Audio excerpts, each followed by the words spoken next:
Assalamualaikum warahmatullahi wabarakatuh. Innal hamdalillah nahmaduhu wa nasta'inuhu wa nastaghfiruh wa na'udzu billahi min syururi anfusina wa min sayyiati a'malina may yahdihillahu fala mudilla lahu wa may yudlil fala hadiyalah wa asyhadu an la ilaha illallah wahdahu la syarikalah lahul mulku wa lahul hamdu yuhyi wa yumit wa huwa ala kulli syai'in qadir. Hadirin sekalian yang disayangi Allah, mari kita awali dengan membaca Sayyidul Istighfar bersama-sama. 1, 2, 3.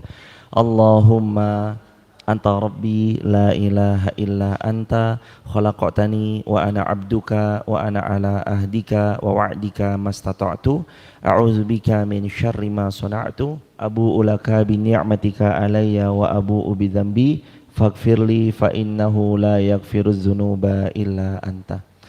Alhamdulillah, segala puji kepunyaan Allah, akhirnya kita bisa silaturahmi kembali. Silaturahmi ini mudah-mudahan membawa ketenangan dalam jiwa, raga, dan seluruh kehidupan kita. Yang paling penting mudah-mudahan kita istiqomah sampai nanti kita wafat husnul khatimah. Kedua kalinya sholawat bertangkaikan salam teruntuk manusia paling mulia baginda Rasulullah Muhammad sallallahu alaihi wasallam. Allahumma salli wa sallim wa zid wa an'im wa barik alaih. Hadirin jamaah sekalian, Al-Quran surah Al-Hijr ayat 49.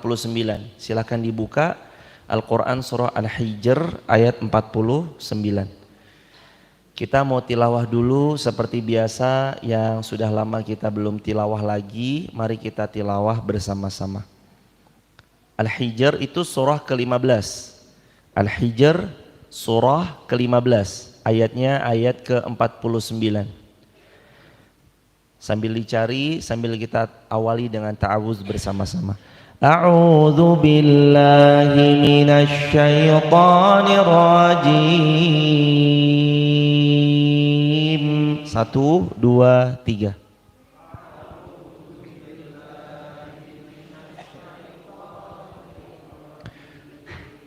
Bismillahirrahmanirrahim.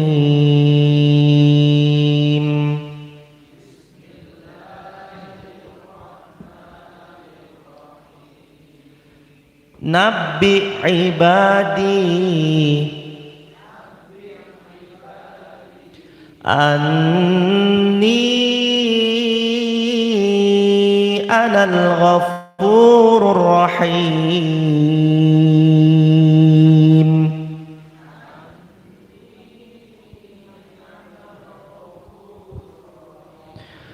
Wa anna adabi huwal adzabul alim.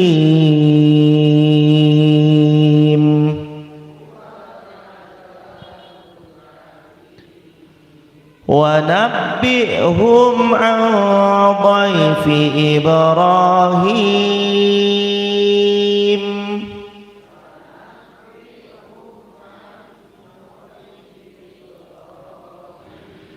إذ دخلوا عليه فقالوا سلاما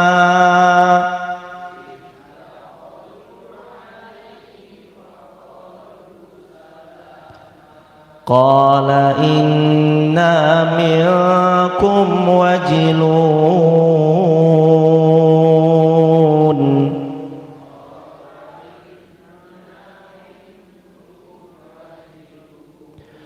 قالوا لا توجل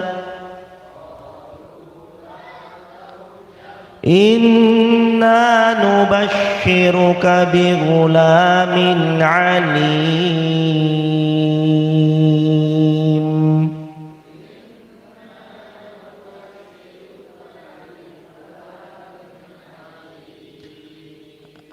Ayat 49 ini Allah mengatakan kepada kita semua, Nabi ibadi, kabarkan ya kepada hamba-hambaku. Jadi Allah itu memberitahu kepada seluruh kaum muslimin, seluruh manusia di muka bumi, Nabi ibadi, kabarkan kepada hamba-hambaku, anni anal ghafurur rahim, bahwasanya akulah Allah yang maha pengampun lagi maha penyayang. Wa anna adabi huwal adabul alim, dan sesungguhnya azabnya Allah adalah azab yang sangat pedih. Dan kabarkan Muhammad kepada mereka tentang tamunya Ibrahim. Tamunya adalah malaikat.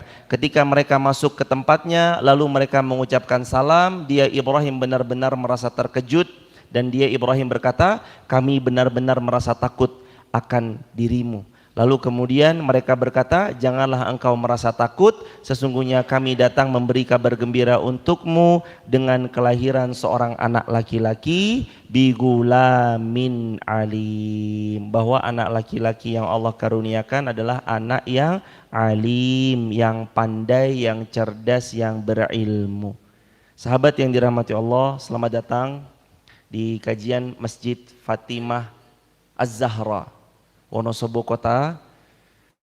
Mari luruskan niat, mari buatkan tekad.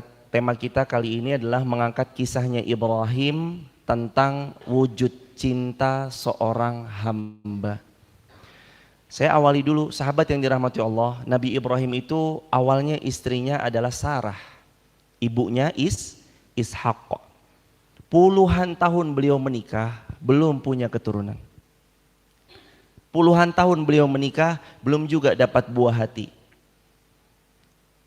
Hingga akhirnya ada seorang raja memberikan hadiah, yakni seorang budak bernama Hajar yang nanti menjadi ibunya Nabi Ismail. Diberi hadiah, wahai Ibrahim, hadiah. Karena budak itu dapat lewat 3 cara. 1 lewat tawanan perang yang gak bisa ditebus, 2 lewat hadiah yang diberikan, 3 lewat jual beli. Maka budak itu kemudian dinikahi oleh Nabi Ibrahim. Lalu kemudian Hajar hamil dan atas seizin Allah melahirkan putranya bernama Ismail, anak pertamanya Nabi Ibrahim alaihi salam. Ada wujud cinta nyata yang Khalilullah, gelarnya Nabi Ibrahim, pernah ajarkan dan dicatat tinta emas, salah satunya ini. Yang membuat hadir setelah puluhan tahun lama menanti daripada istrinya Sarah untuk dapat buah hati, akhirnya terus kemudian Allah karuniakan. Ceritanya sahabat yang dirahmati Allah, Allah itu menguji Ibrahim.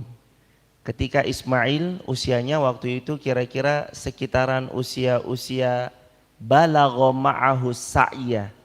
Umur-umuran 11 tahun, umur-umuran 12-an tahun. Nabi Ibrahim diuji dengan inni ara fil manam anni azbahuka fanzur maza tara. Aku mendapat mimpi dari Allah bahwa Allah memerintahkan aku untuk menyembelihmu wahai Ismail. Fanzur maza tara. Apa pendapatmu wahai Ismail? Ismail, anaknya Ibrahim menjawab, qala wahai ya abati, ayahku sayang, if'al ma tu'mar, lakukan saja apa yang Allah perintahkan kepada engkau dalam mimpimu. Kalau memang aku harus disembelih, sembelih aku. Satajiduni insyaallah minas sabirin, aku termasuk hamba Allah yang sabar. Akhirnya izin sama istrinya. Ketika istrinya minta izin, wahai istriku sayang, sungguh aku bermimpi Allah memerintahkan aku untuk menyembelih putra sematawayang kita. Apa jawabnya istrinya Nabi Ibrahim? Sayyidatuna Hajar, Siti Hajar menjawab, lakukan suamiku sayang. Wujud cinta seorang hamba bukan hanya akan cintanya seorang saja, tapi wujud cintanya seorang hamba berwujud juga sama kepada keluarga yang sama mencintai Allah. Suaminya di jalan Allah, tapi kalau istrinya nggak support. Suaminya di jalan Allah, tapi kalau pasangannya selalu menahan bahkan menghalang-halangi. Ayah ibunya support, suami istri support, tapi kalau anaknya, itu bisa jadi sebab terhalangnya satu keluarga punya wujud cinta nyata kepada Allah. Istrinya dengan tegas bilang, wahai suamiku sayang, sembelih sebagaimana Allah perintahkan dalam mimpimu. Dibawa di salah satu tempat. Hari ini tidak jauh dari Mina, Arafah, Musdalifah. Di situ ada seperti tugu kecil yang masyarakat Arab menamainya Mazbah Ismail atau Mazbah Ibrahim. Mazbah artinya tempat penyembelihan. dari Nabi Ismail yang hendak disembelih Nabi Ibrahim. Di situ. Jadi momen di mana mengingat sejarah bahwa dulu ada saking wujudnya cinta seorang hamba kepada Allah, anak pun dikasih. Allah, engkau minta apa? Anak. Ini anak bukan sembarang anak, nunggunya lama. Anak bukan sembarang anak, semata wayang. Waktu itu Ishak belum ada, masih baru Ismail. Ishak belum hadir, karena di ayat ini Ishak nanti baru hadir. Karena ketaatan seorang hamba kepada Allah, Allah hadiahkan 2 kali lipat buat dia. Ini kisahnya kan? Ketika dibawa istrinya sudah ikhlas, kamu mau ikut enggak? Enggak wahai sayangku, ya sudah kamu di rumah. Istrinya udah legowo, kalaupun nanti dia mendapati anak tunggal, anak semata wayangnya wafat, dia udah ikhlas. Dibawa Ismail oleh Nabi Ibrahim naik ke salah satu bukit yang sekarang jadi momen, yang sekarang jadi monumen tempat mengingat mazbah Ibrahim. Ketika mau disembelih, Allah ganti dengan kambing gibas dan Ismail masih hidup atas seizin dan pertolongan Allah, dan itu semua karena kuasa Allah. Pulang istrinya heran, loh kok Ismail masih hidup? Sungguh Allah Maha Baik sudah mengganti Ismail dengan domba gibas. Apa hadiah berikutnya dari Allah untuk orang-orang yang taat, yang takwa, yang sangat cinta kepada Allah, yang bahkan anak kandung, semata wayang, anak tunggal, anak satu-satunya, lagi ganteng-gantengnya, lagi bisa diajak kerjasama, lagi senang-senangnya. Setelah sekian tahun menikah belum punya keturunan. Wujud seorang hamba mencintai Allah, dia serahkan harta yang paling dicintainya, anak semata wayangnya untuk Allah. Dan ternyata hadirin tahu, ayat ini menjawab, qalu la taujal inna nubashiruka bigulamin alim. Allah kasih tahu hadirin, wahai Ibrahim, ketaatanmu kepada Allah, wujud cintamu kepada Allah, kamu ajak istrimu juga mentaati perintahnya Allah, dan kamu ajak anak-anakmu juga untuk taat kepada semua yang aku perintahkan. Padahal engkau hanya mendapat itu lewat mimpimu, kami beri hadiah untukmu anak satu lagi. Inna nubashiruka bigulamin alim.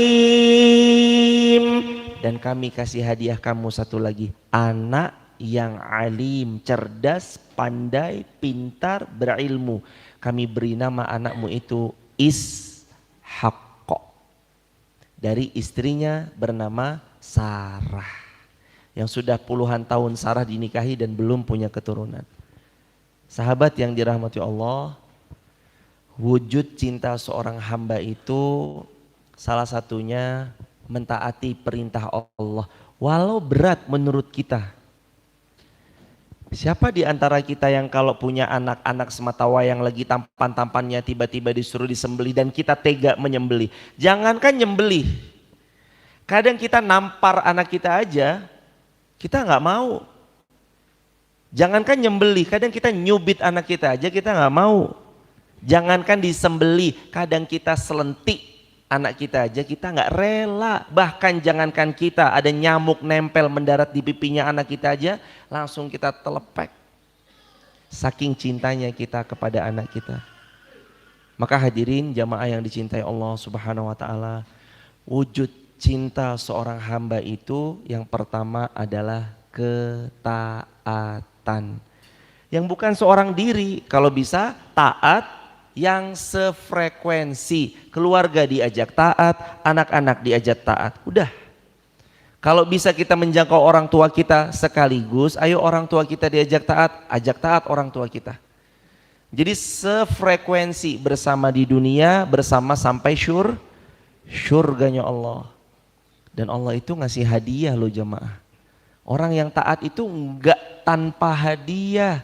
Orang taat kepada Allah ada hadiah di ujungnya Allah siapkan buat mereka. Seperti Nabi Ibrahim menyembelih sesuai dengan apa yang Allah perintahkan. Anaknya hendak disembelih, dihadiahi, anaknya selamat. Itu aja udah hadiah. Ismail selamat, hadiah. Dan gak berhenti. Inna nubashiruka bigulamin alim. Ibrahim karena taatmu dihadiahi lagi oleh Allah anak laki-laki alim, yang sangat cerdas.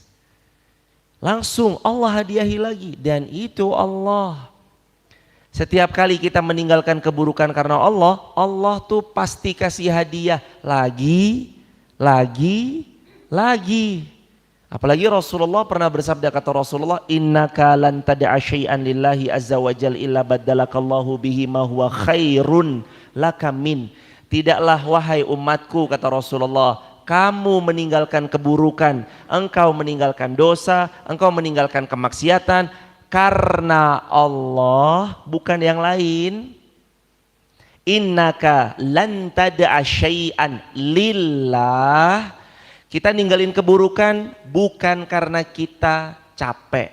Kita ninggalin kemaksiatan bukan karena kita sedang bermasalah sama circle kemaksiatan itu. Enggak, tapi kita ninggalkan keburukan, kemaksiatan dan dosa lillah, karena Allah. Baddalakallahu bihi, Allah pasti ganti untukmu ma huwa khairun lakamin, apa yang lebih baik dari yang kau tinggalkan, pasti. Innallaha la yukhliful mi'ad. Berapa kali kita dengar kalimat ini? Habis dengar azan kita baca doa ini. Setiap kali Ramadan sering disetel, innaka la tukhliful mi'ad. Kita dari kecil tuh udah kebiasa saling kalimat itu, tapi kita nggak paham maknanya. Allah nggak pernah ingkar janji. Mana ya Allah, anak saya buktinya engkau ambil. Mana ya Allah, buktinya setelah saya meninggalkan tambah parah. Mana ya Allah, katanya engkau ganti yang lebih baik. Ini buktinya sekarang saya malah tambah terpuruk. Enggak seburuk yang disangka, enggak seburuk yang dikira. Kalau seorang hamba benar mencintai Allah, Allah itu 2 kali lipat mencintai hamba itu. Tapi karena keterbatasan dan kejahilan kita, kita sulit melihat cinta dan kasih sayangnya Allah buat kita. Padahal itu cinta. Tapi kita anggapnya, kok Allah begini sih? Bukan karena Allah nggak sayang. Justru karena Allah sayang, Allah pertemukan. Nih ya masalah buat kamu. Masalah pertama nggak selesai, masalah kedua datang lagi, masalah kedua belum selesai, masalah ketiga datang lagi. Ya Allah, nih masalah kapan selesainya sih?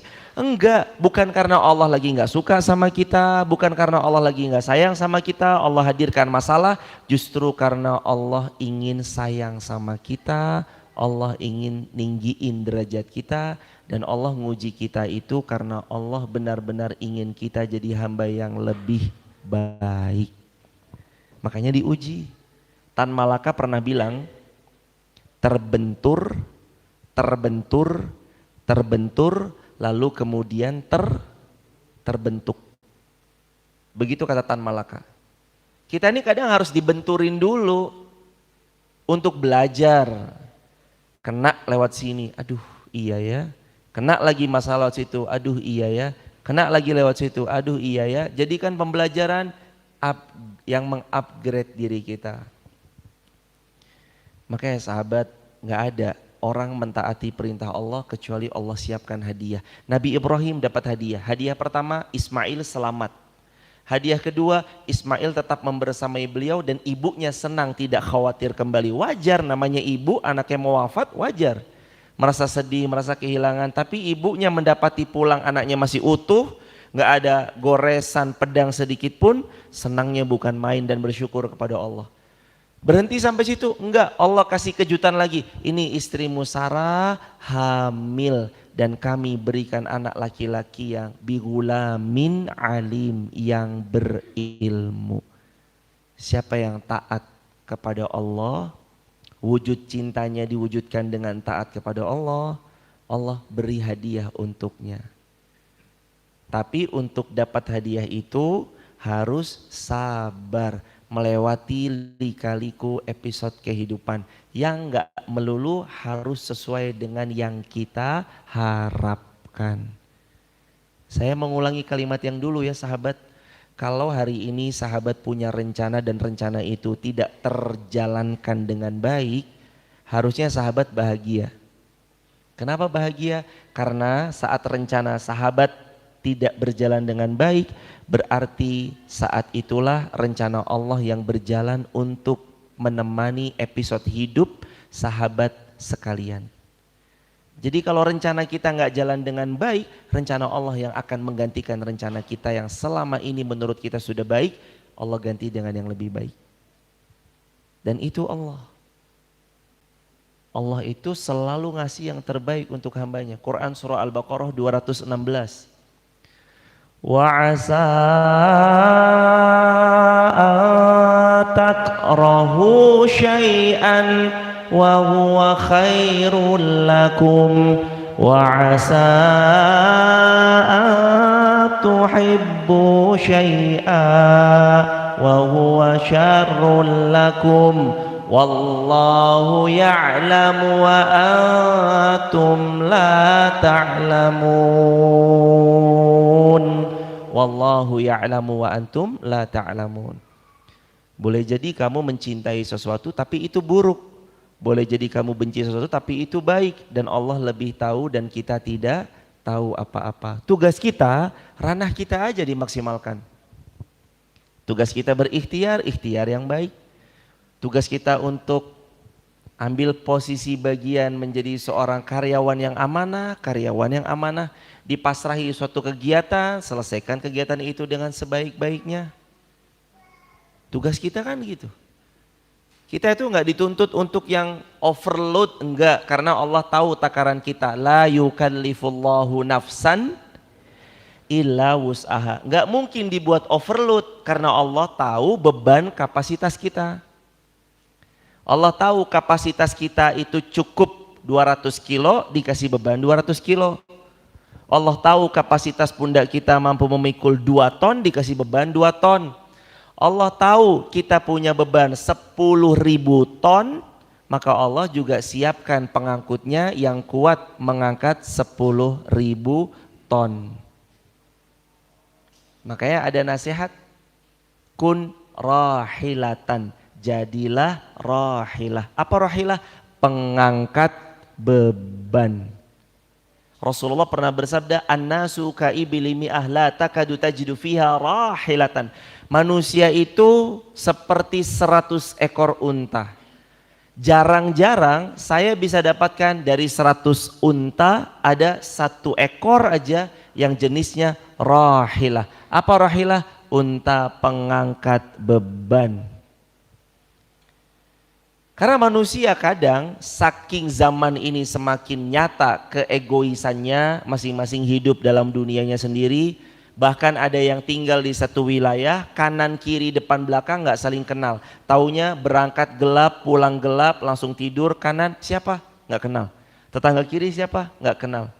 Ada yang hidupnya hanya memikirkan diri sendiri dan diri sendiri, ada. Padahal dalam Islam salah satu wujud cinta seorang hamba adalah dia mencintai saudaranya sebagaimana dia mencintai dirinya sendiri. Jadi wujud kecintaan kita kepada Allah yang pertama taat, yang kedua mencintai saudara kita. Mencintai orang terdekat. Mengangkat beban. Minimal buat siapa? Minimal buat diri sendiri. Kenapa Rasulullah itu paling gak suka anak muda pengangguran? Sampai-sampai ada seorang anak muda pengangguran minta sama Nabi, Nabi gak ngasih. Nabi itu orangnya baik banget. Ada orang minta jaketnya Nabi aja, kalau bahasa kita ya, minta jubahnya Nabi aja, minta sorbannya Nabi aja. Dalam sebuah asar, Nabi lepas sorbannya, dikasih sama Nabi. Ada orang minta kambing sama Nabi, nggak dikasih 1 ekor, dikasih 1 lembah. Nabi itu baik, tapi begitu ngelihat anak muda punya potensi pemalas, ya Rasulullah minta dong, kamu kan masih muda, kamu pulang, lihat di rumahmu apa yang bisa dijual. Dapat panci, ya Rasulullah ini yang bisa dijual. Siapa yang mau beli panci ini? Beli saja, aku membelinya ya Rasulullah 2 dirham. Wahai anak muda, 2 dirham ini hasil jual pancimu, 1 dirham belikan pacul kalau bahasa kita. Untuk kamu berkegiatan bekerja di ladang kurma, 1 dirham lagi untuk kamu makan. Ternyata benar, 1 dirham untuk berladang, 1 dirham untuk makan. Hidup dia. Rasul paling nggak suka kalau ada anak muda pemalas. Udah gitu disuruh kerja nggak mau, kerjanya tiap hari malas-malesan, tiap hari kerjanya rebahan. Kalau update status semua akan indah pada waktunya. Teman-teman yang dirahmati Allah, harus tahu ketika kita mencintai orang itu bentuk ketaatan kepada Allah, tapi yang dicintai itu juga nggak boleh nanti berpangku tangan sama orang lain yang membuat dia jadi pemalas. Dia harus bekerja, dia harus ulet, dia harus tekun, dia harus konsisten. Man sabata nabat, konsisten, tumbuh kok. Konsisten aja, tumbuh kok. Dan teman-teman yang muda jangan bilang, ibu saya masih sehat Ustadz, bapak saya masih sehat. Enggak, kalau bisa dari sekarang menghasilkan, menghasilkanlah. Tanpa harus menunggu ayah atau ibu Anda sakit, enggak usah. Kalau bisa menghasilkan dari sekarang, menghasilkanlah. Kalau perlu harus ngenger dulu sama orang, ikut majang sepatu, ikut jadi admin online shop, ikut jadi apa kerja, kerjalah nggak apa-apa. Bekerja itu adalah identitas para nabi. Wahai keluarga Daud, ya Ali Daud, i'malu ya ala Daud. Keluarga Daud kerja.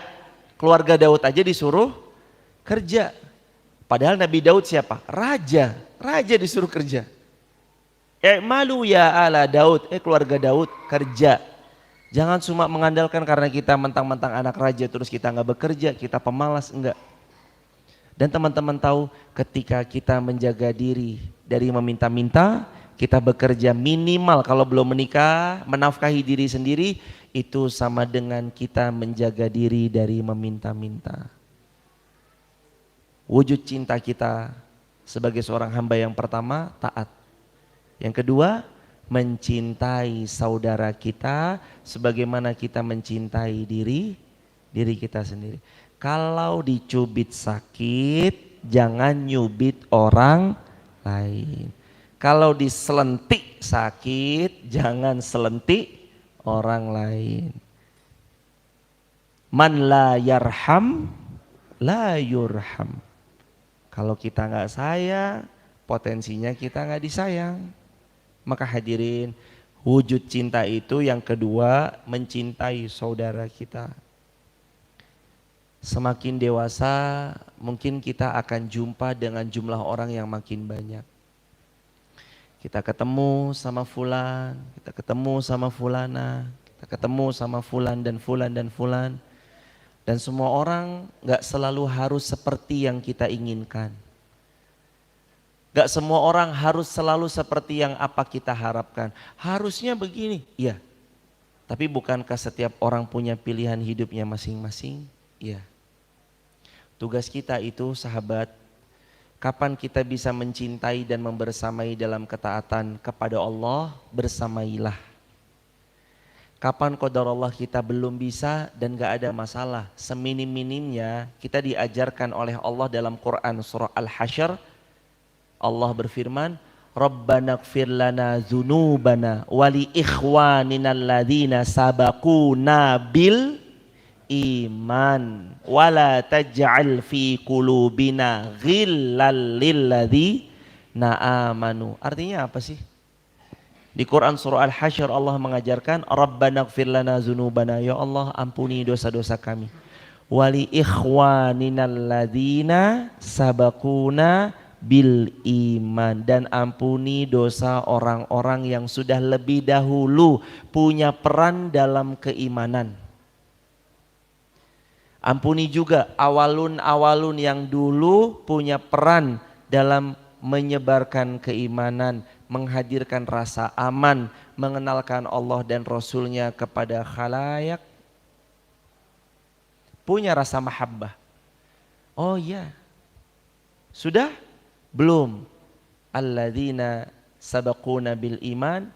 Berikutnya apa? Wala taj'al fi qulubina ghil. Apa ghil? Apa ghil?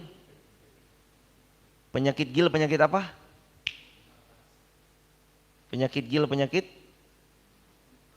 wala taj'al, jangan jadikan fi qulubina, di dalam hati kami, ghil, penyakit dengki. Kedengkian itu hadir. Pada setiap pihak, kadang suka-suka hadir. Makanya Allah meminta kita untuk, ya Allah jangan ada dengki dong di hati hamba. Makanya kan doanya tadi, Rabbana ighfir lana dzunubana wa li ikhwanina alladziina sabaquna bil iman wa la taj'al fi qulubina ghil. Ya Allah jangan ada di hati kami ghil, perasaan dengki. Karena dengki itu boleh jadi ada, tiba-tiba datang menyelinap, tahu-tahu dengki aja. Ada orang berbuat baik nggak suka, ada orang berbuat baik dengki. Ngelihat tetangga beli motor baru, tipes. Lo gimana? Bukankah harusnya ngelihat orang dapat nikmat dari Allah, harusnya kita senang? Jadi kalau ada orang dapat nikmat, senang. Ada orang berhasil ngajak orang untuk sholat, senang. Ada berhasil orang untuk ngajak kasepuhan kembali ke masjid, senang. Ada ibu-ibu mengajak ibu-ibu lainnya hadir ke majelis ilmu, senang. Ada satu tempat kok rame, itu apa sih, macet, pembagian sembako, senang. Bagi-bagi beras, senang.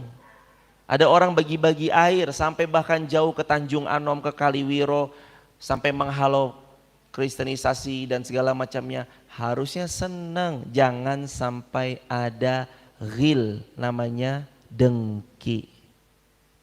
Dan dengki itu biasanya disisipkan kepada siapa? Orang yang makin tinggi imannya. Makin disisipkan. Saya itu kalau goda dia sholat, dia gak bisa. Sholat terus ini orang, gak pernah bolong sholatnya. Nek saya goda dari sedekah, yo dia setiap subuh yo sedekah, saya gak bisa. Nek goda dari majelis ilmu, yo orang ini tiap hari soft 1 terus duduk di majelis ilmu, sulit nih.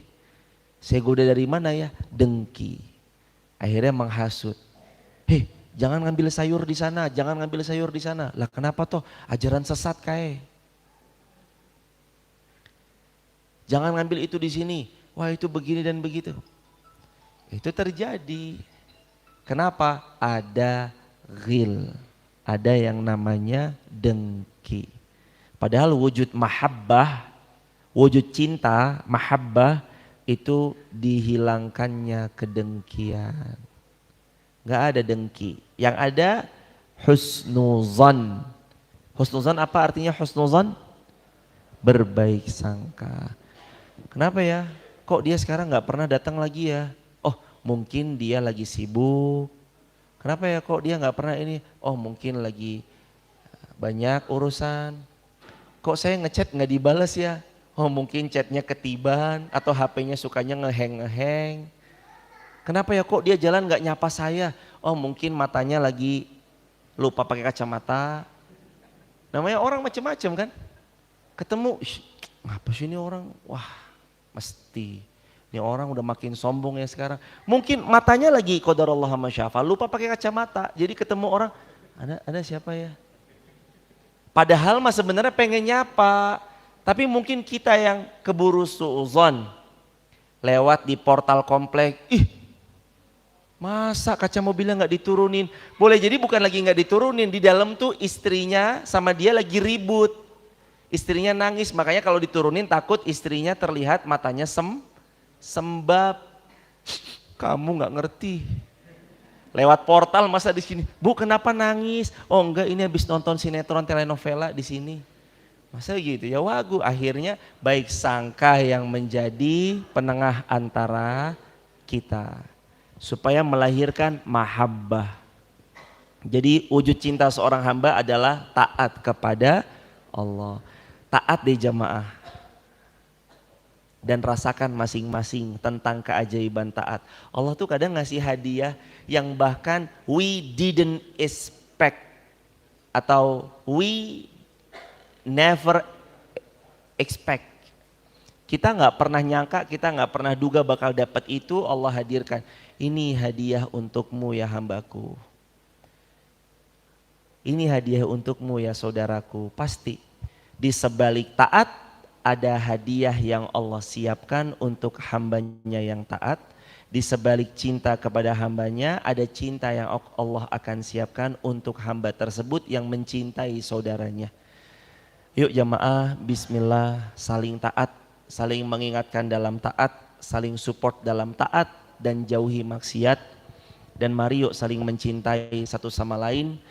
Setelah ini yang akhwat mencintai yang akhwat, yang ikhwan mencintai yang ikhwan. Sesama kaum muslimin saling cinta dan kasih sayang. Insya Allah kita semua berada dalam kebaikan. Amin ya rabbal alamin. Hadirin, mohon izin kembali kalau selama ini nanti mungkin akan lebih jarang membersamai untuk sebentar.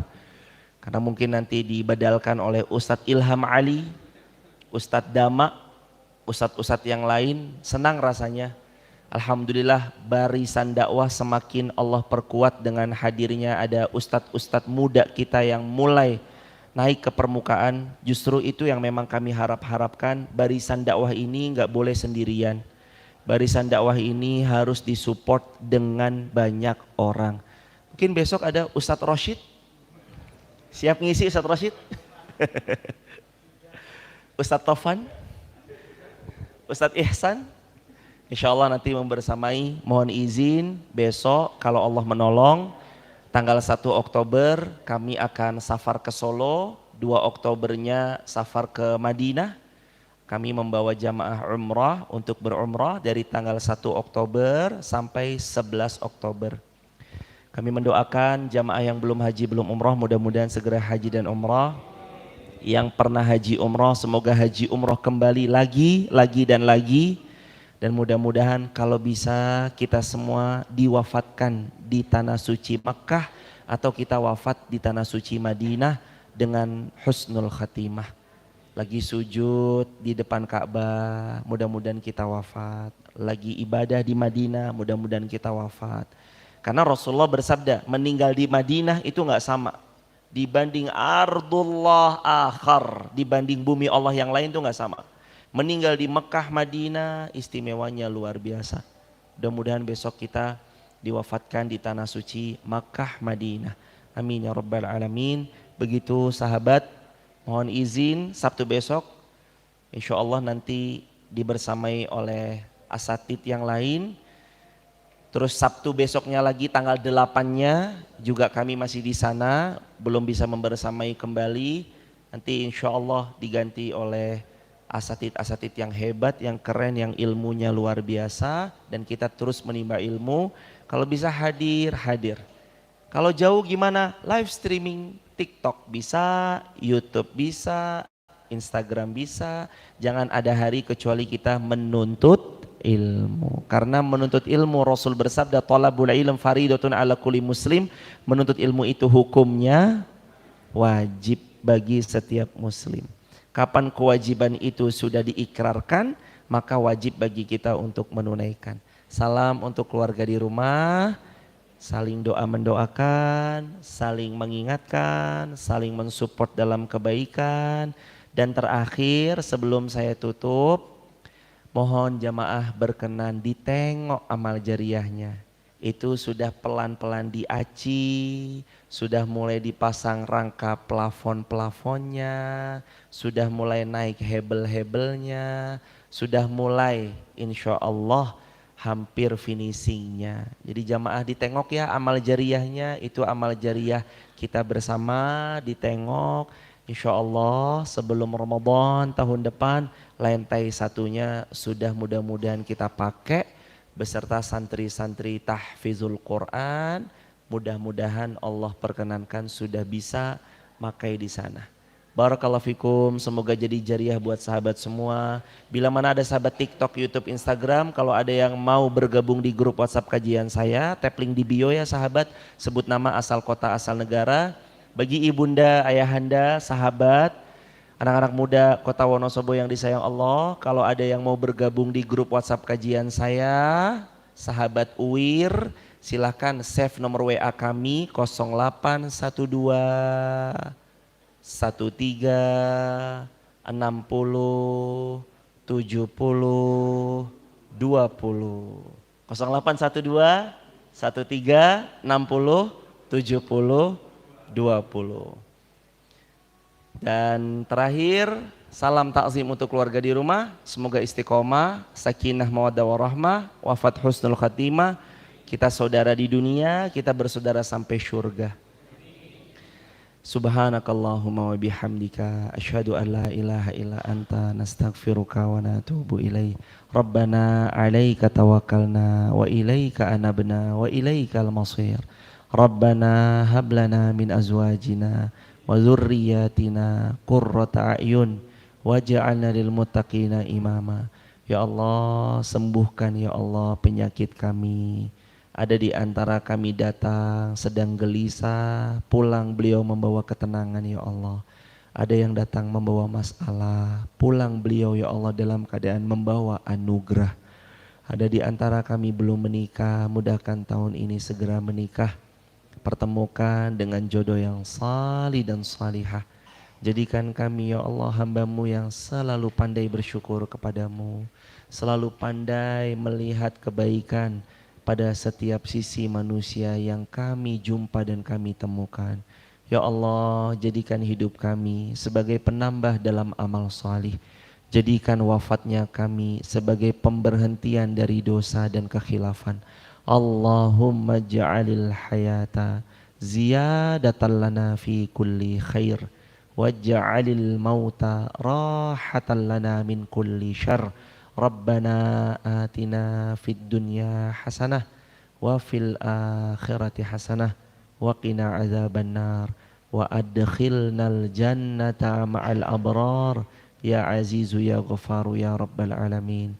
Subhana rabbika rabbil izzati amma yasifun wa salamun alal mursalin walhamdulillahi rabbil alamin. Barakallahu fikum. Senang rasanya kita jumpa kembali, insya Allah selalu jamaah berjumpa dalam kondisi yang lebih baik. Kalau tidak di dunia, jumpa mudah-mudahan reuni di surganya Allah. Assalamualaikum warahmatullahi wabarakatuh.